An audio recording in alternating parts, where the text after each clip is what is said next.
Em 1979, o governo chinês proibiu milhões de famílias de terem mais de um filho e passou 3 décadas seguintes forçando abortos, confiscando bens e demitindo quem desobedecesse. 35 anos depois, o mesmo governo voltou atrás e começou a implorar para as famílias terem mais filhos. Lançou campanhas, ofereceu dinheiro e mesmo assim não adiantou nada. Hoje, a China caminha para uma situação em que vai ter menos de 2 trabalhadores sustentando cada aposentado. O que significa que a segunda maior economia do mundo pode entrar em colapso previdenciário por causa de uma lei que ela mesma criou.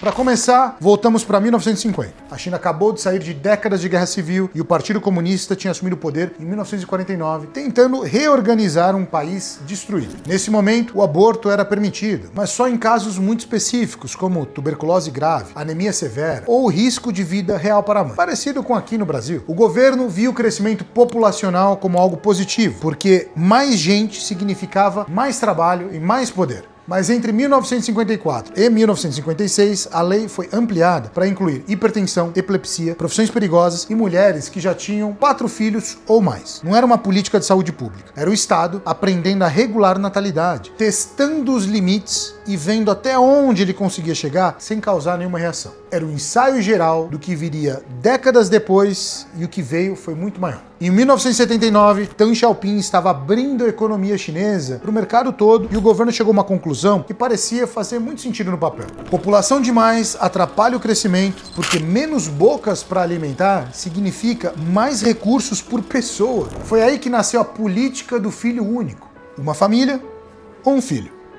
Mas como você força isso numa população de quase 1 bilhão de pessoas espalhada por um território continental? Com vigilância, com pressão e com punição. Para você ter uma ideia do que era essa fiscalização, em aldeias pequenas, grupos de famílias eram monitorados por um líder designado pelo partido que sabia quando uma mulher engravidava.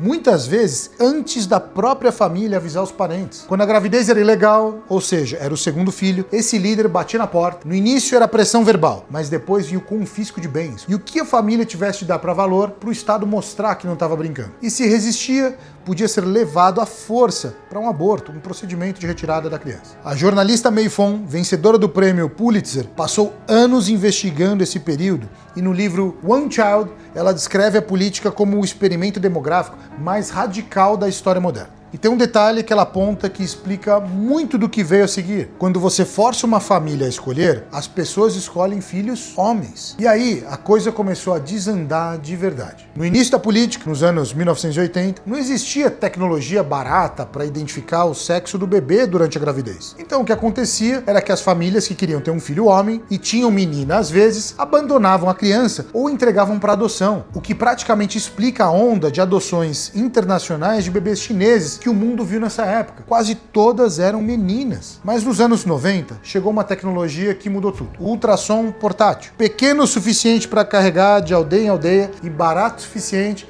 para qualquer família pagar, porque o exame custava entre 10 e 20 dólares. Por 20 dólares você sabia o sexo do bebê. E se fosse menina, muitas famílias optavam pelo quê? Pelo aborto.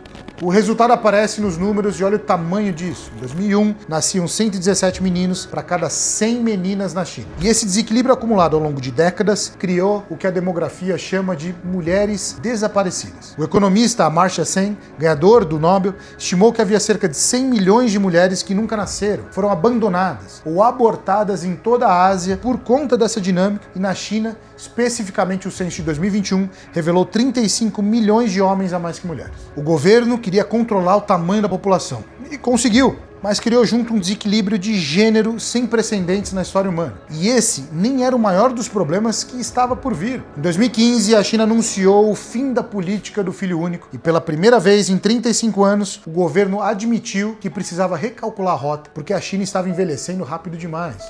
Pausa para te pedir uma coisa. Se esse vídeo está sendo útil, se você está gostando do conteúdo, você aprendeu alguma coisa, faz um favor, deixa a sua curtida, se inscreve aqui no canal, ativa as notificações porque tem vídeo toda semana e deixa seu comentário. Você tá gostando? Você tá achando interessante? Quando você tem décadas de famílias com um filho único, o que acontece com a pirâmide etária é que ela inverte. Menos jovens entrando no mercado de trabalho, mais velhos chegando à aposentadoria e a proporção entre quem produz e quem precisa de suporte começa a ficar insustentável. Hoje, a China tem 5 adultos em idade ativa para cada aposentado, o que ainda parece razoável, mas as projeções mostram que em cerca de 20 anos, esse número vai cair para menos de 2 adultos por aposentado. E em 2050, 1 em cada 4 chineses será aposentado.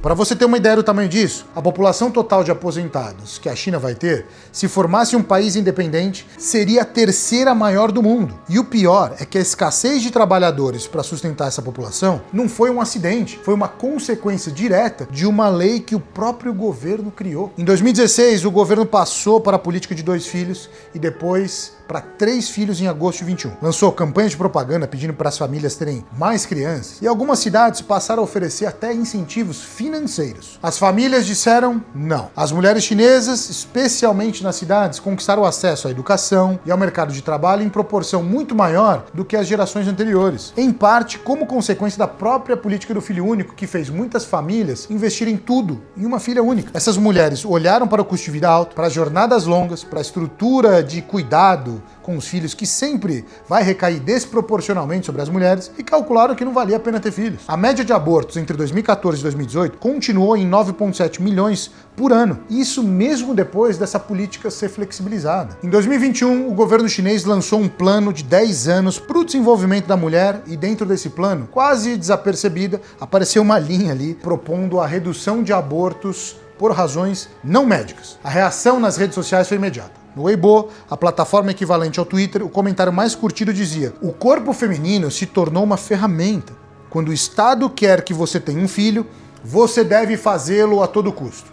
E quando não quer, você não pode dar à luz, mesmo sob o risco de morte. A província de Jiangxi já tinha saído à frente em 2018, proibindo abortos por razões não médicas após a 14ª semana de gestação, com outras províncias praticamente seguindo o mesmo caminho. O problema, como aponta a pesquisadora Leta Hong Fincher, é que um anúncio vindo de um documento do Conselho de Estado não é sugestão. É sinal para todos os quadros locais do partido de que isso é prioridade do governo central, e na China, quando o governo central sinaliza prioridade para implementar alguma coisa local, pode ir muito mais além do que o texto está sugerindo ali. A China tentou administrar sua população como se fosse uma variável numa equação econômica. E agora colhe as consequências de décadas de uma decisão que não tem volta rápida. O que é interessante mencionar, quando a gente pega os países em desenvolvimento, ou até os países de primeiro mundo, como Estados Unidos, Europa, até aqui no Brasil, a cultura woke e o empoderamento feminino fez com que essas políticas e o olho para aborto sofresse uma pressão cada vez maior para ser liberado. E é engraçado quando a gente vê um país que experimentou um aborto forçado,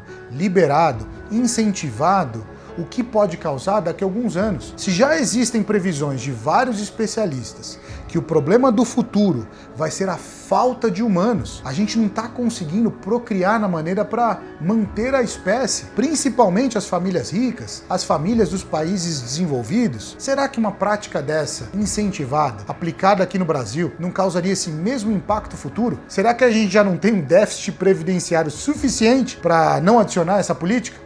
Bom, e você? Já está de olho em como essas mudanças vão impactar a China nos próximos anos? Ou como poderia impactar o Brasil? Me conta nos comentários o que você acha que vai acontecer com a economia chinesa diante dessa bomba demográfica, ou o que aconteceria se fosse assim no Brasil. Meu nome é Lincoln Fracari, eu morei mais de 12 anos na China acompanhando de perto as decisões que moldaram o país. Se esse vídeo te ajudou a entender um pouco mais da China de um ângulo diferente, deixa seu like, se inscreve no canal, ativa o sininho para não perder os próximos vídeos. Até o próximo vídeo.